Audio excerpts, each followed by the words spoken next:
there's everyone streaming live to Facebook, and I'm going to say welcome everybody. Welcome to the Saturday service. I'm Rabbi Brian. I'm hosting the Saturday service. I'm so glad to see all of you here. And those of you who are on Facebook, who are on YouTube, who are watching or listening later, I welcome you. And everyone who's here, can y'all do a quick shout out and say hi? And there we go. Wonderful. Wonderful. I'm so glad so many people are here. We do have closed captioning, which is new. So on the ribbon you have on your Zoom bar, you might see it's something that says live transcripts. And if you click on that, you should be able to see words popping up. And we have our friend Ruth Bernstein, who just joined the Zoom, to thank for helping us get that. Okay, I'm going to take a moment, because if you just joined, you missed that 10 minutes ago I couldn't get my audio to work at all, and I'm like panicking this much on the inside right now, and unfortunately it's this much panic, but it's this wide and it's about this tall, so I'm gonna just need a moment to breathe. Yeah. I think we're going to start with a quote here. I found this one, and I think y'all might like this very, very much. One must stand with one's mouth open for a very long time before roast duck flies in. One must stand with one's mouth open for a very long time before roast duck flies in. Now, I do not think that has to do with roast duck. I think it's a metaphor. I think this is going for some deeper wisdom than that. One must stand with one's mouth open for a very long time before roast duck flies in. Show of hands, how many of you have ever stood on a hillside with your mouth open waiting for roast duck to fly in, literally? Nobody. All right, different show of hands. How many of you have stood on the hillside with your mouth open waiting for a roast duck to fly in, metaphorically? I think you all knew where I was going with that question. Yes. It looks like a whole bunch of people have stood on the hillside with their mouth open waiting for roast duck to fly in. My friend Gord up in Canada, Gord, could you tell us, what is it that you have stood with your mouth open for a very long time waiting for roast duck to fly in? Can you give us what was that?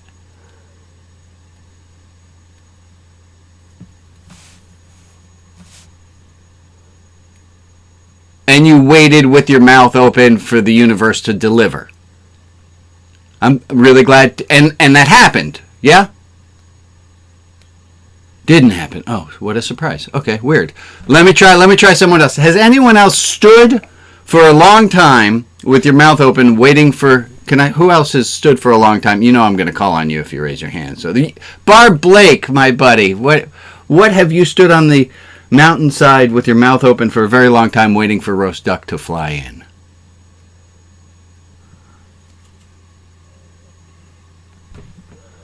Oh, show of hands, how many of you are still owed an apology from 2020? Give it up.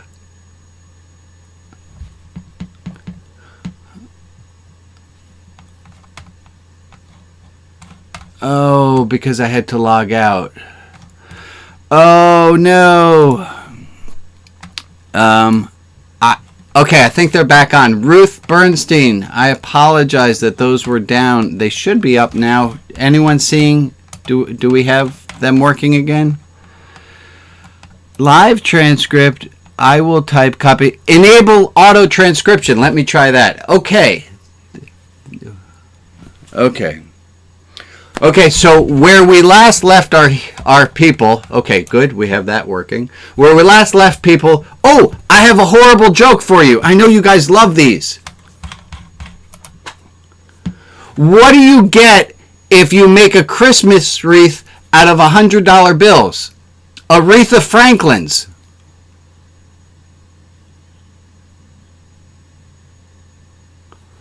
Okay.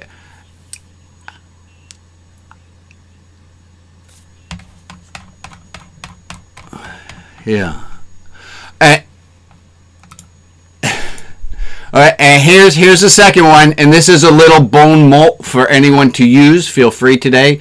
Hindsight, that's so 2020.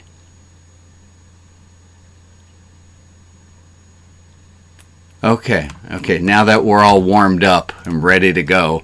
And hi to Steve and Nikki and Betsy and Candace and Ruth, Emily and Gillian, Mary, Annie. Oh, okay, so we are going to get back to this quote, maybe. But I do have to talk about something. For those of you who have been here for a very long time, you might remember at the beginning of the Saturday services, I clearly stated that these religious services are not for children. And then a few sessions after that, somebody challenged me on it, and they said, why do you say this isn't for children? I think children could use a lot of this advice. And I thought about it, and I said, and I remember I had to reflect and come back to you and say, what I mean what I had wanted. Okay, little sermon coming up. A lot of religion is done pediatric. Okay, I got a little bit of echo coming. Allie, I'm going to mute you because there's a little sound coming. When I said, so a lot of religion is taught to children. It's done very pediatric. You bring all the kids up and we tell them a really sweet story. And that winds up indoctrinating and enculturating children in a culture. And I'm not so sure how I feel about that. And that was part of what I was reacting to. But then a certain child started to show up to the service recently. And I need to explain why it's all right for children to be here. Is children can use a lot of this wisdom that we're using, like the story about the duck. What I don't want is I don't want us to change our language because there are children here. I want to keep this in an adult setting. And the reason I say that is because I know some children are here and they're lurking. They don't have their videos on, and that's fine. But I want to welcome and let you know children are here, but that's their fucking problem if they have a hard time with your language. I'm sorry about that language. Okay. But this is for adults. This service is geared for adults, and this service is geared to help adults, in the words of Prince, get through this thing called life. And you know what? We're going to jump straight in there. Where's that quote here? I'm going to take another breath of air. All right. I had... sit. Yeah.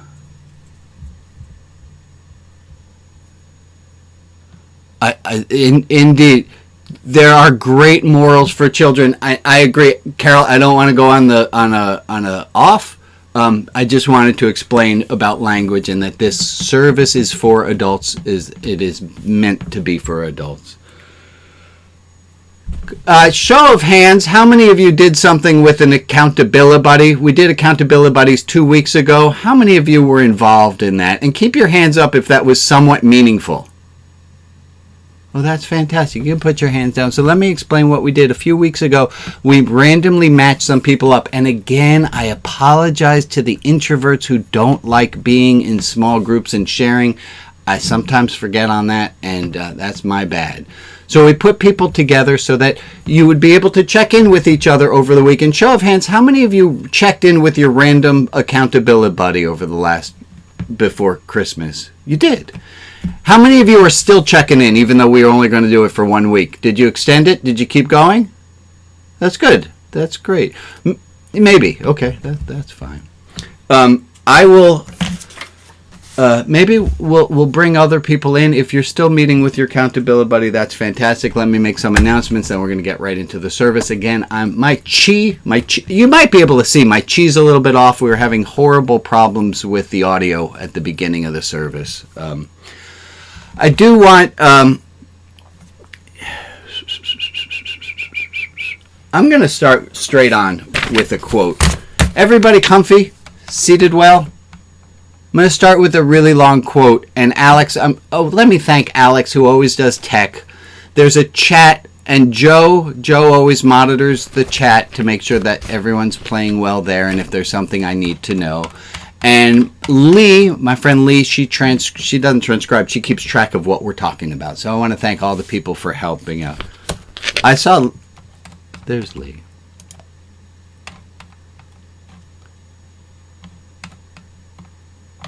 Thanks. Hi, Rob. All right, so I want to give a quote, and this is a really long quote. It's a really long quote, but I think it's important as soon as I find the beginning of it.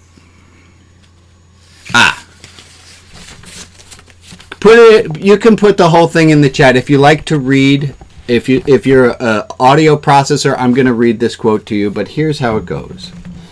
It says this. Where did you start? If you really learn to pay attention. This is the real freedom of real education, of learning how to be well adjusted. You get to consciously decide, and I think this speaks to all of us here. These are the words of David Foster Wallace. You get to decide what has meaning and what doesn't. You get to decide what to worship. Because here's something weird but true. Oh, I see, Alex, you started up a little before me. That's all good. Here's something else that's weird but true. In the day-to-day trenches of adult life, there is no such thing as atheism. There's no such thing as not worshiping. Everyone worships. The only choice we have is what to worship. And the compelling reason for some choosing some sort of God or spiritual type thing to worship, whether it be JC, Allah, or Yahweh, the Wiccan Mother Goddess, Four Noble Truths, or some inviolable set of ethical principles, is that pretty much anything else you worship will eat you alive. If you worship money and things, if they are where you tap real meaning in life, you will never have enough, never feel like you are enough. It's the truth. Worship your body and beauty and sexual allure, you will always feel ugly. And when time and age start showing, you will die a million deaths before they finally plant you. On one level, we all know this stuff already. It's been codified as myths, proverbs, cliches, epigrams, parable, skeleton of every great story. The whole trick is learning to keep up. The whole trick is keeping the truth up front in daily consciousness. Worship power, and you will always feel weak and afraid. You will ever need more power over others to numb your own fear. Worship intellect, and being seen as smart, you will always feel stupid, a fraud, on the verge of being found out. But the insidious thing about these forms of worship is not that they're evil or sinful or unconscious. They're default settings. They're the kind of worship you just gradually slip into day after day, getting more and more selective about what you see and how you measure value without ever being fully aware that's what you're doing. And the so-called real world will not discourage you from operating on the default settings, because the so-called real world of men and money and power hums merrily along in the pool of fear and anger and frustration and craving and worship of self. Our own present culture has harnessed these forces in ways that have yielded extraordinary wealth and comfort and personal freedom. The freedom to be lords of our own tiny skull-sized kingdoms alone at the center of creation. This kind of freedom has much to commend it, but of course there are all kinds of freedom. The kind that's most precious you will not hear much talked about in the great world of wanting and achieving. The really important kind of freedom involves attention, awareness, and discipline, and being able to care about people and sacrifice for them over and over in a myriad of pretty, unsexy ways every day. This is real freedom. That is being educated, understanding how to think. The alternative is unconsciousness, the default setting, the rat race, the constant gnawing sense of having lost some infinite thing. That's a long quote. I never do quotes that long, but it's a really strong quote. That's a long quote. I don't even know where to start a discussion on it. Well, I have some ideas, actually.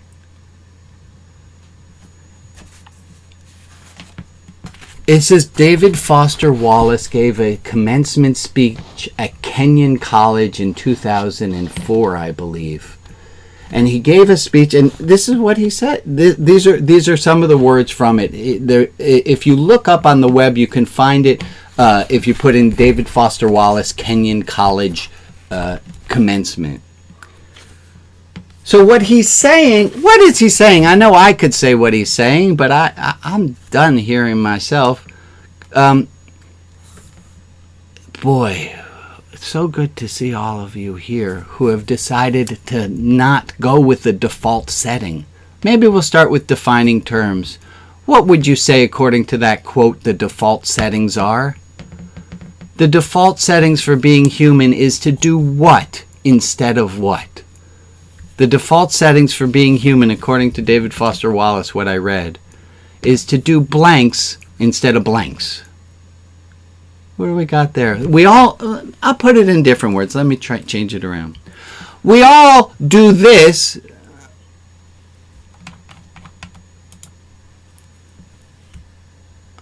Yeah, buy into someone else's vision instead of your own vision. So let's try it that way. Thank you, Rob. We all do this instead of that. We all do this, or maybe we put it first person singular. I know I do this when I should be doing that. That might be harder to do in first person singular, so let's stay general.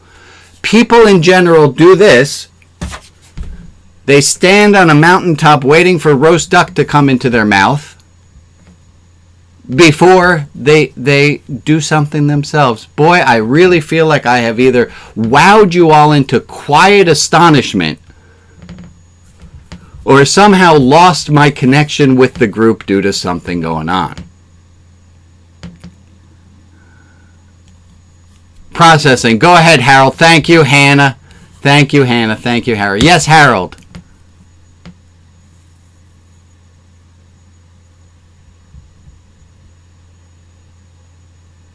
That we all do a little bit, we're more defensive than we are proactive. I like that. Amen. Give me something else that we all do in the default settings of the world. The default settings of the world, Hannah, are going to tell you blank, and that's just how you fall into things. I'll give you one from me. My default setting is anxiety and fear. That's just where I naturally fall. It takes a little bit of effort, and I can get myself out of it. Let's try someone else.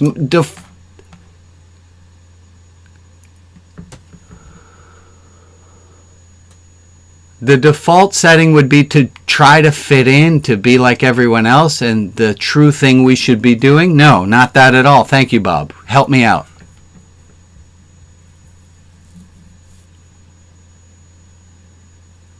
That we should all try to be our best selves. That sometimes we try to be other people. We try to be like other people instead of being our best self. Is that it? Okay, there we go. Give me another one. Sometimes we do this instead of that. Yeah, Candace. And Hannah. Sorry, Candace, you are on mute, my friend. Well, try that again. So we do this instead of this. What is that, Candace?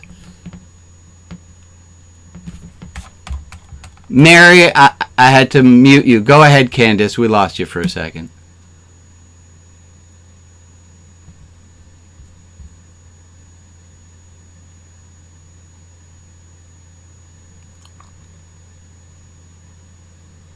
Yeah, that's very good.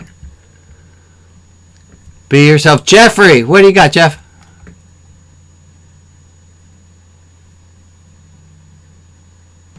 So sometimes we all look right in front of us instead of doing long term. Fantastic. What else is there that we all, the default setting is we do this, and we should be doing that. Alex, what do you got?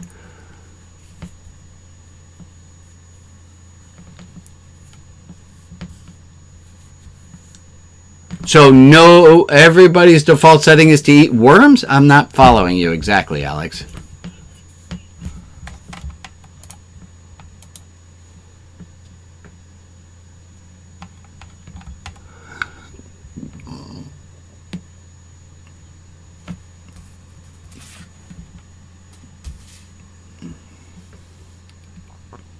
That's a perfect one. Perfect. Our default setting, how many of our default setting is to feel alone? Yeah.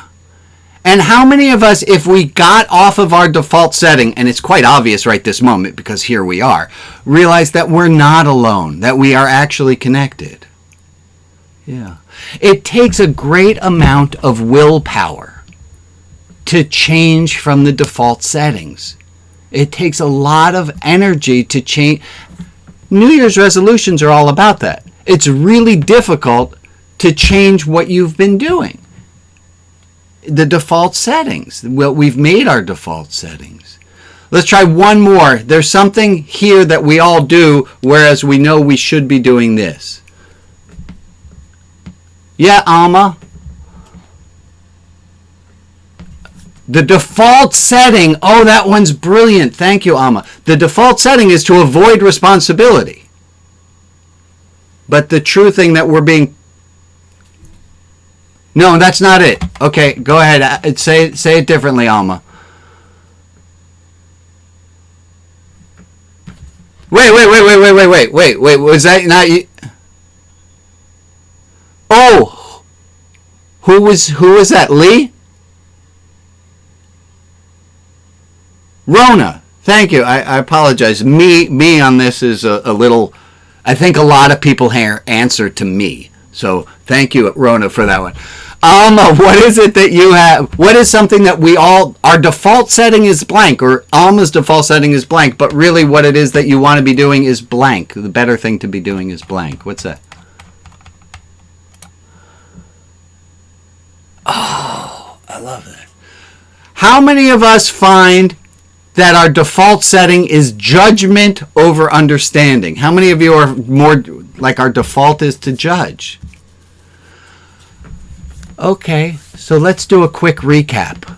Some of the things that we just said we don't want to do. The default setting is to judge as opposed to be understanding. The default setting is to feel like we're alone when in reality we're connected. What were some other ones that we just said? Give me, I think we got 2, 3 others. Uh-oh. Yeah, our default setting is to try to fit in. Yeah, okay.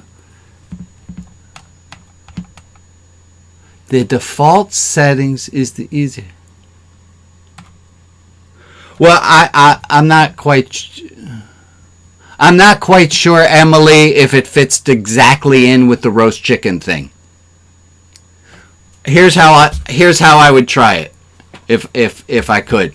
I think the way I could say it is our default setting is to stand on the hill expecting a roast duck to fly in.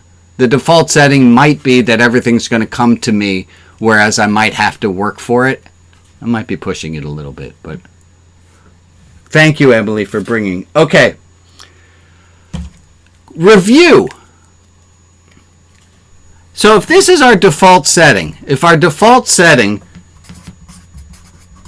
is to do one thing and our better self is to do another, I want to see better self, or what we should be doing. I want to see, what would you say? Give me quick our 5 different qualities of a spiritual life, and I want to see how these fit in. We had said, and if you're new here, you might not know these pictographs, but we had said there are 5 different things that are in a spiritual life. We said this. Well, that's fascinating. What does a question mark, greater than sign, exclamation point mean? What is that about a spiritual life? A spiritual life is a life in which, what is this? Somebody give me a help. That questions are more important than answers. That doubt in a spiritual life, certainty is ridiculous. Here's another thing in a spiritual life. In a spiritual life, we have this. What is that? Some connection to an infinite. In a spiritual life, we know this. What's an arrow mean?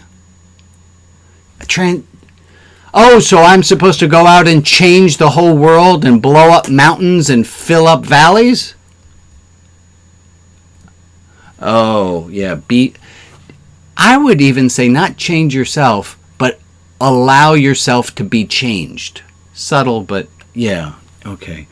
There's another one that looks like this. That a spiritual life is a life in which we have a little dotted line crossing out a person. That a spiritual life we know is not just about oneself. And then finally we have this for a spiritual life. What are those? There's steps, because there's a hierarchy of values. Where would this thing that we're playing with today, that there's a default setting and my default setting is to blank, but in reality I know I should blank. How does that fit in with our 5 parts, this Eric Fromm's 5 qualities of a spiritual life? How would you say that? Yes, Barb.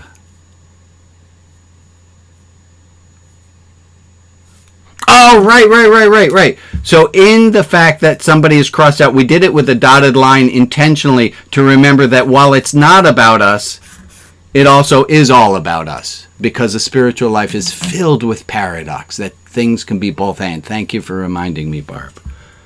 How does that fit in, though, with this is what I should be doing, this is the default setting, this is what I fall into doing, and this is what I should be doing? How does that fit in to what we've defined as the qualities of a spiritual life?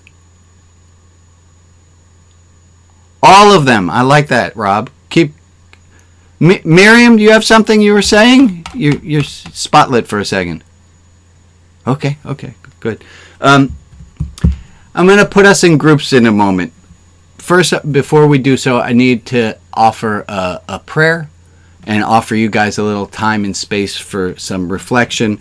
A friend of the service, Amy, who's our friend Linda Davidson, her daughter Amy is ill right now, and she asked if we as a community would take her daughter Amy, whose Hebrew name, if you go for Hebrew name prayers, is Rachel Bat Leah Eliyahu, but we can just think of her as Amy, Linda's daughter, and we want to hold her in our thoughts and prayers. I don't know the efficacy of prayers when somebody doesn't know that we're praying for them, if that helps at all. But I can't see that it could hurt. So I wanted to mention Amy. Are there other names and other people for whom you would like to have a little extra oomph, a little prayer, a little somebody who needs some help? Yeah, Betsy.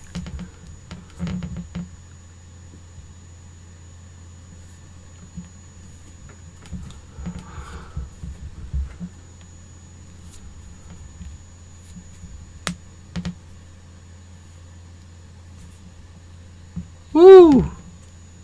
Well, we will keep George in our prayers. Yeah, Hannah, unmute yourself and tell us who it is.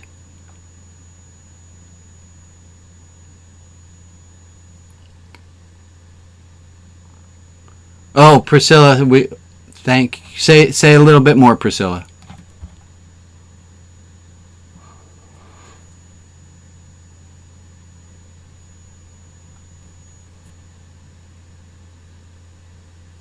And he's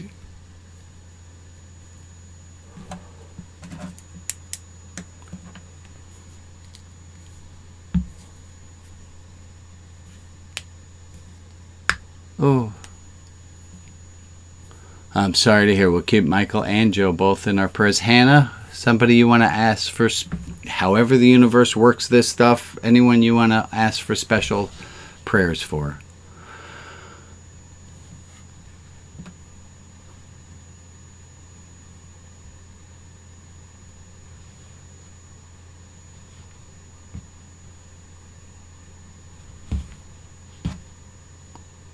Okay, thank you for sharing that. Thank you, Barb. We'll hold you. Yeah. Anyone else we want to add? And I see we have people on the web. So our friend Emmanuel Rowe just asked if we could pray for his mom, who has cancer. So of course we add Emmanuel to that. Her name's Norma. Her name is Norma Bat Margarita, so we ask for prayers for her as well. Alma, people you want to add in for prayers?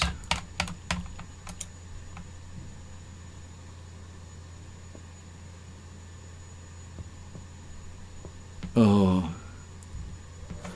Sorry to hear that, Alma. Of course, we'll keep Paul in our prayers as well.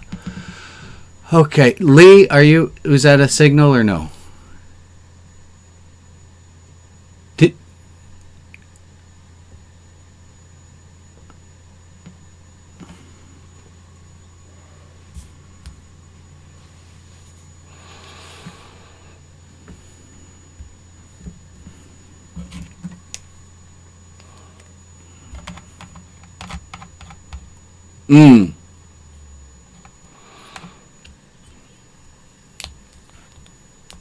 We got you, Lee. Thank you. I'm gonna in a moment. Is there anyone else who I'm missing there on prayer call? Okay. Yes, go ahead, Rags.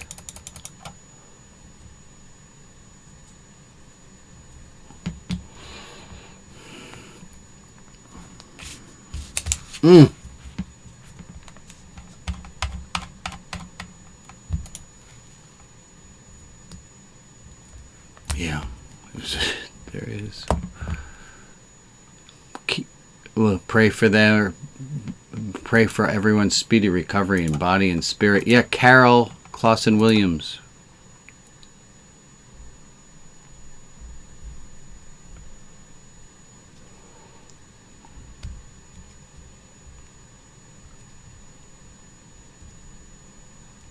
Yeah.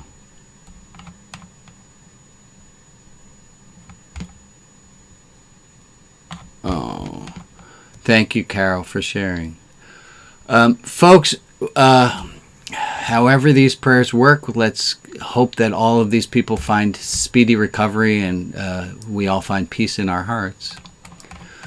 I'm going to break everyone out into breakout rooms, and here's how this is going to work. I'm going to ask you in your breakout room, I'm going to give you the prompt ahead of time and see where the conversation goes. But here's one thing that has been a default setting of mine. This is what I'd like you to share with each other. Here's something that I have habitually done.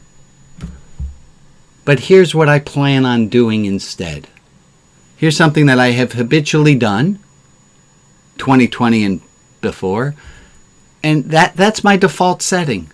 And I'd like to not do that anymore. Not saying that we have to make it a promise to do it, but I'd love to hear everyone to share in small groups. Here's something that I've done that my practice has been, my default setting is, and here's where I would like to go. Y'all ready to fly into breakout rooms? And thank you, Rob. Here we go. Y'all flying into rooms now.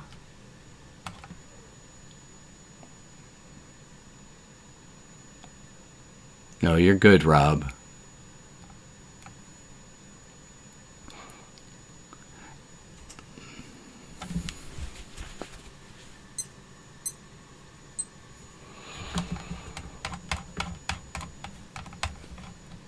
Hi, Leanne. I can't hear you, Leanne. And Moja, I can't hear or see you. And Mary and someone named JM. I don't know who that is. Hey, Leanne. Good morning, my friend. Do you want to be in there you went. You went to a group. So now I just have Mary, Moja, who I saw you joined the group once. That was a little while ago. And I couldn't talk with you then, but we'll see what happens. And let me just look out at whoever's on Facebook and show you what this looks like from where we are. We have there's nobody on the screen right now. Hello, Facebook. Hello, YouTube. We're 1 minute in. I have 4 minutes until I tell them they have 1 minute left. So let me ask you, what is it that you do habitually that you know you don't want to do? And I got a few. Hi, Myra. And hi to Emmanuel. Is there something you want to share? A default setting that you find yourself going on to? A default setting that you would like to change? Is there a default setting of yours? that you want to you want to have be different. And I'm so glad to see that friends from there's one from Barb, and my friend Joy just joined in. Hi, Joy.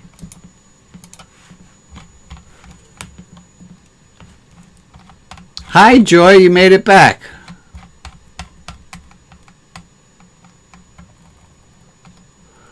Oh, I was having problems with mine too. Well, let me ask you, because it's just you and me, my friend. What kind of things are on your default settings that if Joy doesn't do Joy's best, you just wind up hitting that default setting? And I'll tell you mine. I go right to anxiety. Like if things aren't going exactly the way that I thought that they should. Like yesterday we were supposed to clean up at noon. At noon, nobody was ready to clean up. I found myself just starting to get anxious. That's my default setting. And it takes a lot of work for me not to get all upset.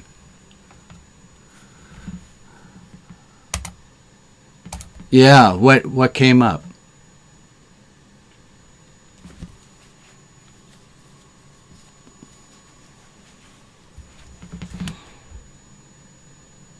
Oh, I'm sorry to hear.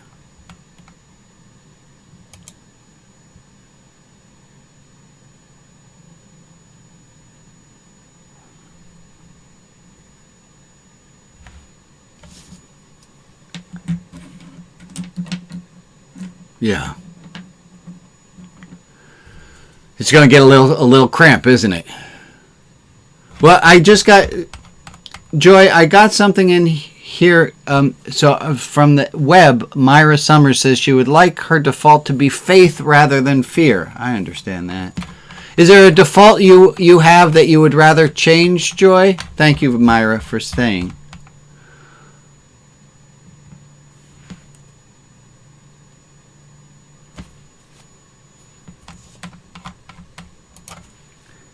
Yeah, the default setting is anxious. I hear you about that. How do you think we could fix that, Joy? What should we do? Drink more liquor? Yeah, me neither. Okay, so what should we be doing? How do we get ourselves from being on our default settings?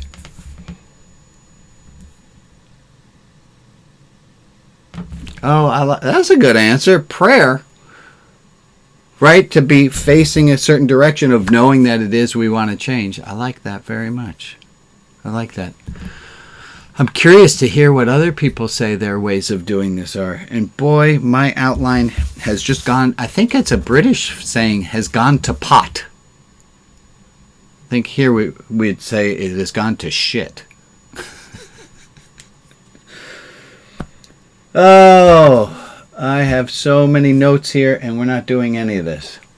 All right. I'm going to give them a minute and they're all going to be coming back shortly. Oh, moving sucks, Joy.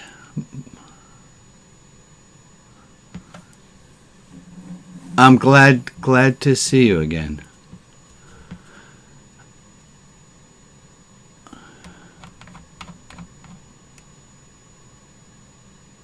Oh, good.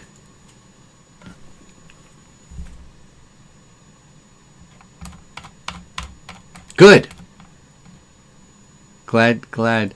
Hey, welcome back, Nikki, Carol, Amy. Did you guys have good answers? Yeah. Oh, that's grand. Here, I'll make that.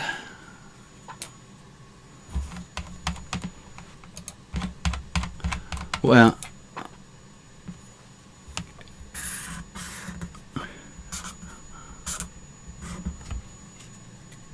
there we go.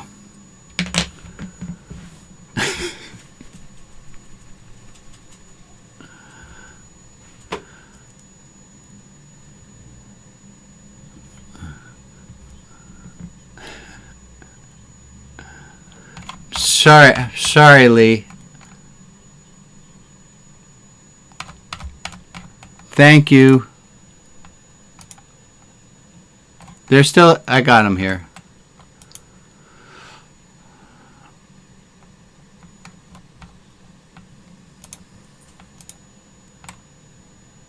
right, I'm going to turn it off and turn it back on. Okay, it should be that they are back on. Good. So welcome back. I know for some, everyone gets an A+, so that's really good. For those of you who have your usual, there was not enough time, I have some great news for you. You have the ability, after this service, to either stay for virtual donut hole. So we have there's after service party. It's bring your own virtual donut holes. So you can continue the discussion there. And I want to thank the group as a whole for running that, because I don't run that at all. You guys all do that, and thank you for doing that.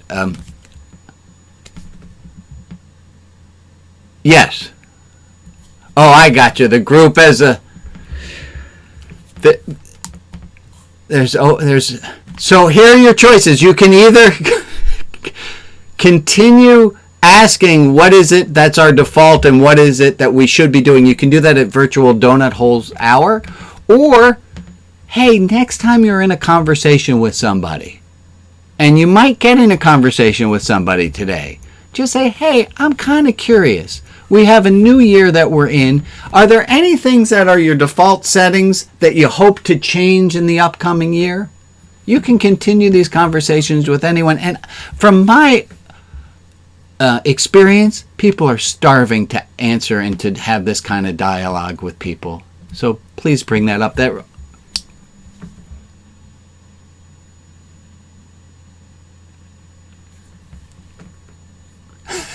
Is that your default setting there, Rob? Yeah.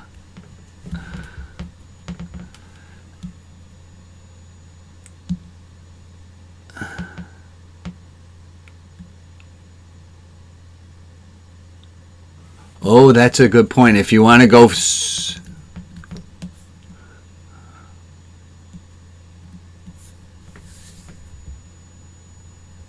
It's a great idea. So there's a third option. Ask the people around you. You got to be brave for that, but I think all of you can do that. Good. Thank you. Other announcements? or you're trying to improve yourself as best you can, which I think is really what our goal is. Other announcements? Yes, indeed. Other announcements while we're here. Alex, I had a few other announcements. Could you please throw those into the chat? This week, the ways to support this is you can make a contribution, tell your friends, have them sign up for the newsletter. I know it's a little weird to invite somebody to a religious service. There seems to be some societal taboo. Break on through to the other side, folks. You can do that. Also, an Etsy store now available in the Etsy store. Not just religious novelties, but now I put up some stained glass lamps, stained glass night lights, which are, they're there if you want to take a look. Also, tomorrow begins the seven lessons to learning to read Hebrew class. That begins tomorrow, and there's also a class on Tuesdays if anyone's interested in that. Meditation continues every day of the weekday. At 2 p.m. Pacific time on my Facebook. You can find me there. And if you would like, and I did have to pay out last week, Monday, if you've never meditated before, and you sit through, I'll give you a guide to sitting through a 5-minute meditation, which we do online. If you don't like it, I will give you $5 cash. And so far, I have had to pay that out once because my daughter did it last week.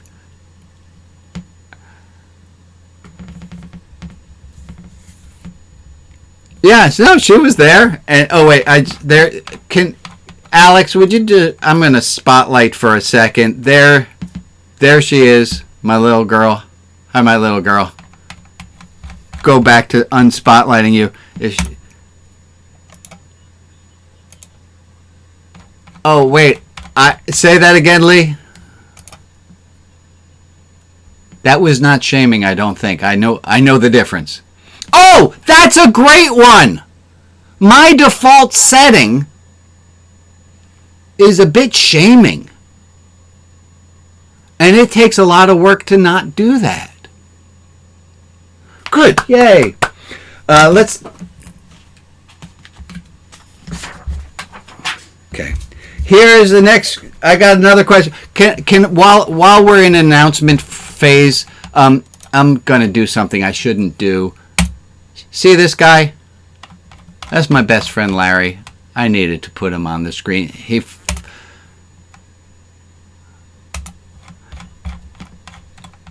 That's a famous Larry Keene. Hey, Larry, is it...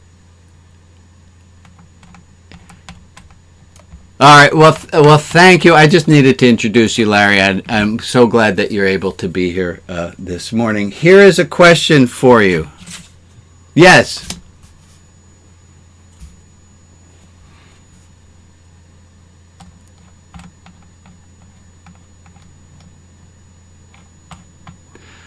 Kevin, what do you say? Do you want in? You want to tell us? Please.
Yeah.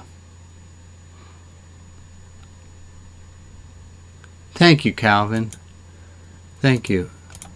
I think that's also another thing that we all do is we all rush our default setting. I think maybe we said that already. It was our default setting is to rush to judgment and to know things about other people. Well, that's who they are. That's how they are. And we know that, certainly. But we don't. Our default setting is to pretend like we know things. Let's try to change that. Here's a question. We have 11 minutes. Let's hit this. I think we can get... Yeah, Rob.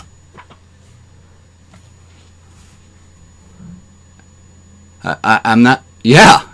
Here's a question for you. I'm going to change topics quickly. How to live through all this in love. I'm going to take the first 10 answers that I get. How can we live through all of this better with love? How can we live better in love? I'll take the first 5 answers I get, and then we'll see if we get 5 more. How do we live through life better in love? How do we do this better? If our goal is to stay in the moment. Great, Barb. Give me something else. Yes, Alex? Kindness. Be kind. How... I think we're getting a homework assignment here. We have 3 pieces to it right now. Ooh, I like all these. Yeah. I like... You know what I especially like about that? Hold on, I have to spell vulnerable. It is that you use the verb get as though it's not something that we default have.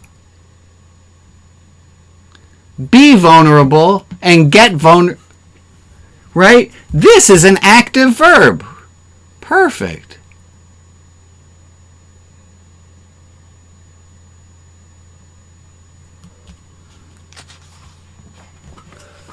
Wonderful. So I'm going to come back to this list of homework in a moment, but this is our homework. Stay present, be kind, not judge, be patient, and get vulnerable.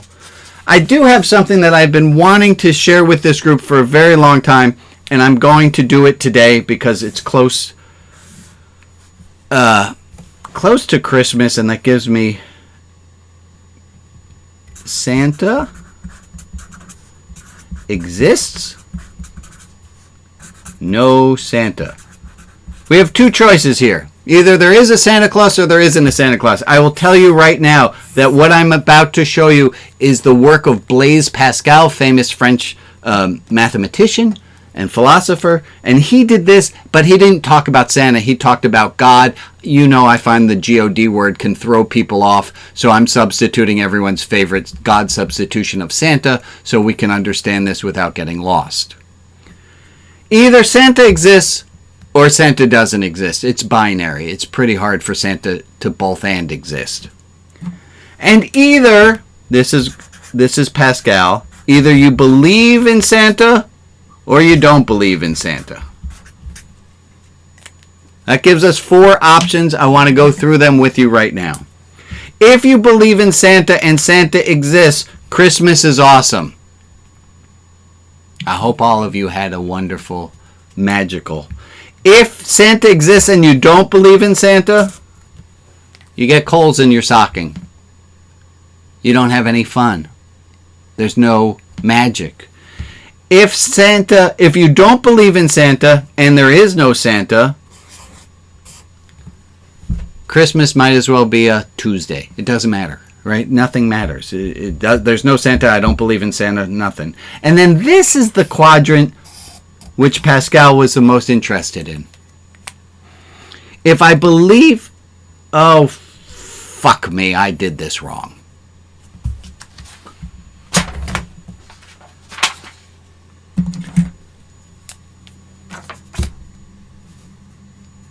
There we go. I'm going to do it from my notes instead because I have my notes here so I don't have to reinvent it. Either there is and you believe, in which case that's good, or there is a Santa and you don't believe. Oh wait, gosh darn it, I'm screwing this up everywhere. If you believe in Santa Claus and there is a Santa Claus, that's good. If there is a Santa Claus and you don't believe in Santa Claus, that's a negative. If you don't believe and there isn't a Santa Claus, that's where I got myself screwed up. Null set. And then finally, let's get to the quadrant, the one that I was trying to talk about. This one. If you believe in Santa Claus and there isn't a Santa Claus, this happens. If you believe in magic, whether or not there is magic, you live in a world filled with magic. And so Pascal looked at it this way. He said there are four options. If you believe and there is a God, infinite reward. If there is a God and you don't believe in, infinite punishment. Again, I don't believe in this kind of theology. If you don't believe and there isn't, nothing happens. But if you believe and there isn't, you still live in a magical world. That's what I wanted to share with you. And it's my hope. Wait, I had a positive reaction. Betsy, say that again. I love a positive reaction.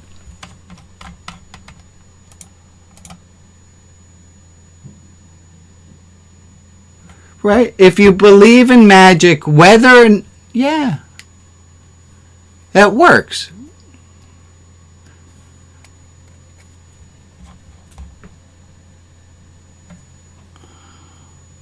Yeah, and there's one other thing that Pascal said is he said, okay, first of all, his detractors said that people who believe in God for mathematical reasons are going straight to hell.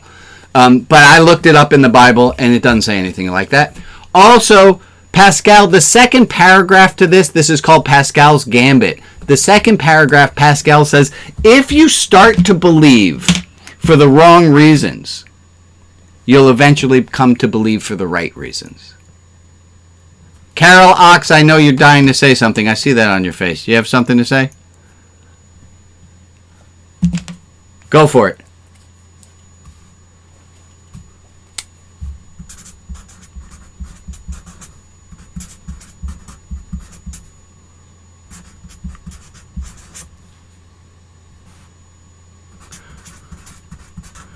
You know, Carol Ox, You always have such wisdom to share with us.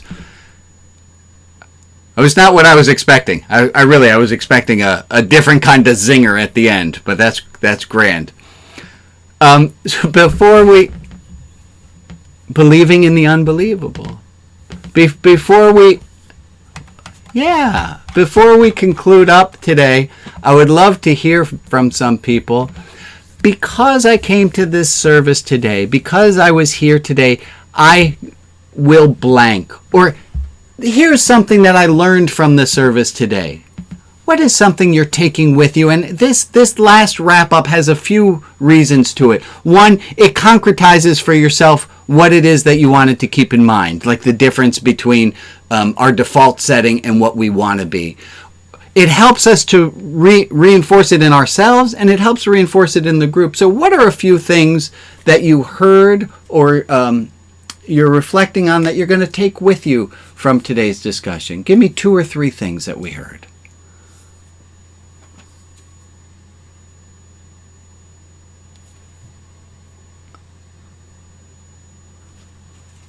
Al Brown, you get that A+ again. That's it. You get full credit. What are other things that people took from today's discussion that you're going to take with you?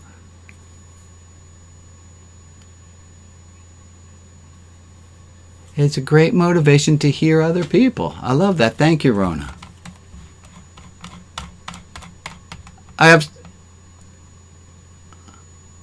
Oh, amen. Who is that who's speaking in the 505 area code? Hi, Melissa. Thank you. To get through all of this with love. I like that. And again, using the verb get. Get through all this with love. This is not easy. What else do we have today?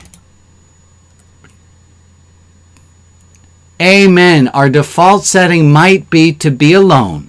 Our default setting might be to feel anxious. Our default setting might be all these things, but that doesn't mean that they're true.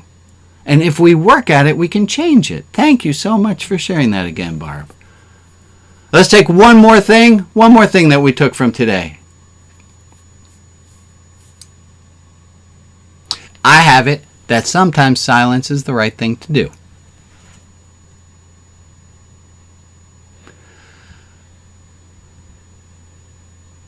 Oh, I have to do that. I have to do that.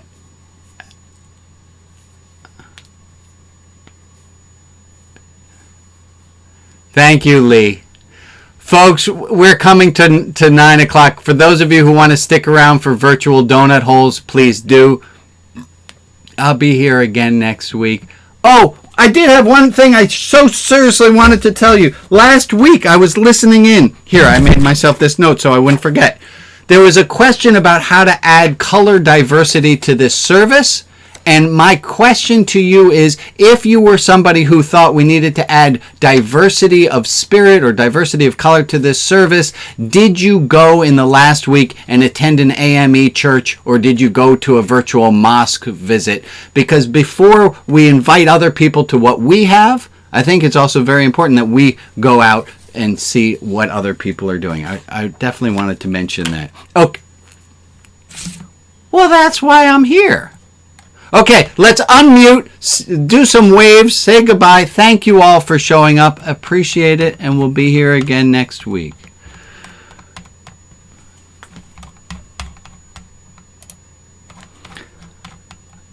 Bye-bye. Leave meeting. Alex, I'm going to try to leave meeting and put you in charge.